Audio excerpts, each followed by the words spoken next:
আসসালামু আলাইকুম প্রিয় বন্ধুরা, আশা করি সবাই ভালো আছেন। তো আজকে আমি নিজের গাছের সিম ভাজি করব। নিজের গাছের সিম, আবার নিজের গাছের কী শাক, পুঁই শাক। তো আমার অল্প একটু গাছ, সে গাছের কি শাক ধরেছে জানেন না, মাশাল্লাহ। আর সিম গাছের সিম এই যে অল্প অল্প করে ধরেছে অনেকগুলো, কিন্তু পোকাও ধরেছে, অনেক স্প্রে করছি তারপরে পোকাগুলো যায়নি। তো যাই হোক, যে বেশ কয়েকটা সিম বড় হয়েছে, এই জন্য নিয়ে আসলাম যে আজকে তরকারির শট আছে সিম। আর এই গাছটাতে অতগুলা আমার পুঁই শাক হয়েছে, পুঁই শাকগুলো পেরে নিলাম। আর সাথে সিম কাটা আলু সহ রান্না করব। এই যে আমি কড়াই বসাই দিছি। আর সব কিছু অর্গানিক, তো কোনো সার নাই, কিছু নাই, দেওয়ার সাথে সাথে একদম অল্প হয়ে গেছে, মানে সেদ্ধ হয়ে গেছে। এই যে দেখছেন, অল্প একটু হয়ে গেছে। চিন্তা করতেছি এটুকু তো হবে না, অন্য কিছু রান্না করতে হবে। এমতো অবস্থায় জিমের বাবা দেখেন কি মাছ নিয়ে আসছে। আজকে প্রথম আমাদের এই মাছটা নিয়ে আসলো, টুনা ফিশ। তো আমার সুন্দরী পাহারা দিচ্ছে টুনা ফিশটাকে।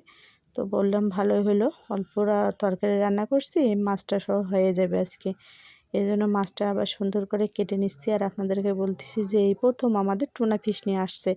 তো যাই হোক বন্ধুরা, আমি মাছটা পরিষ্কার করে কেটে নেই।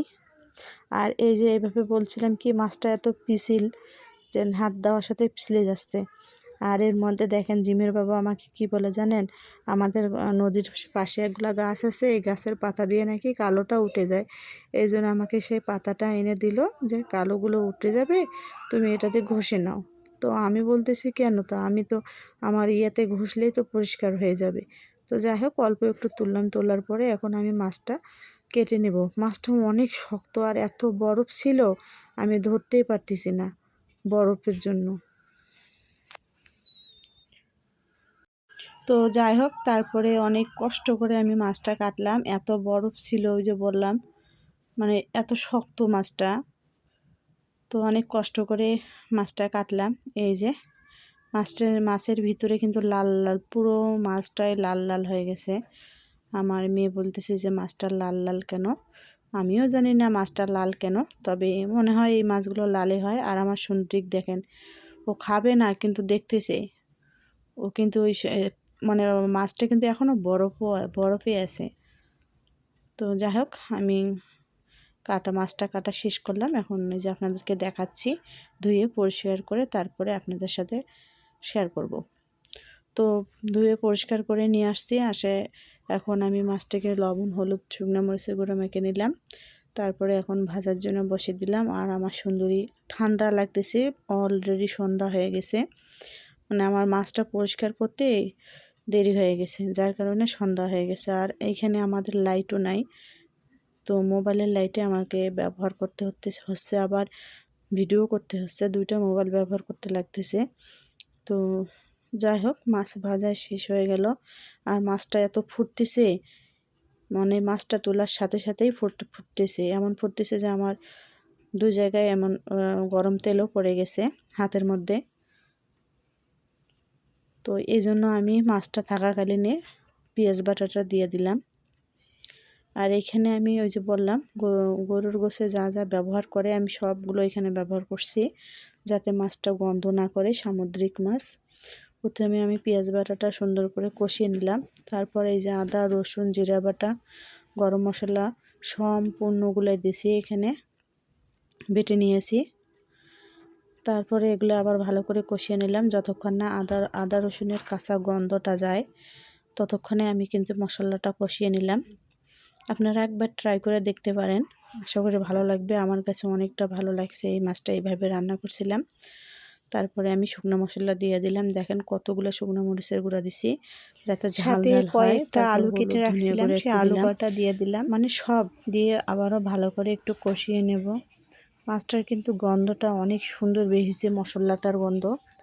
মাছটা ভেজে নিয়েছি তো সেটাও অনেক গন্ধ হয়েছে, মনে হয় স্বাদ হবে। তো স্বাদ আসলে মাছটাতে অনেক স্বাদ হয়েছিল।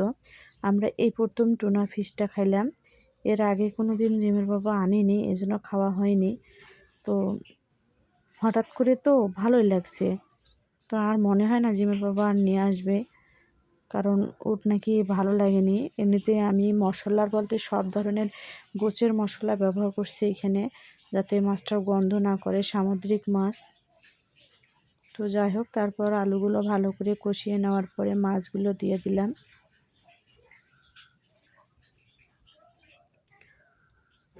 সবগুলো মাছ আমি দিয়ে দিব। আমি পুরো মাছটা আজকে রান্না করছি, কারণ অনেক লোক আছে তো, লাগবে, এই জন্য এক এক করে পুরো মাছগুলো আমি দিয়ে দিলাম।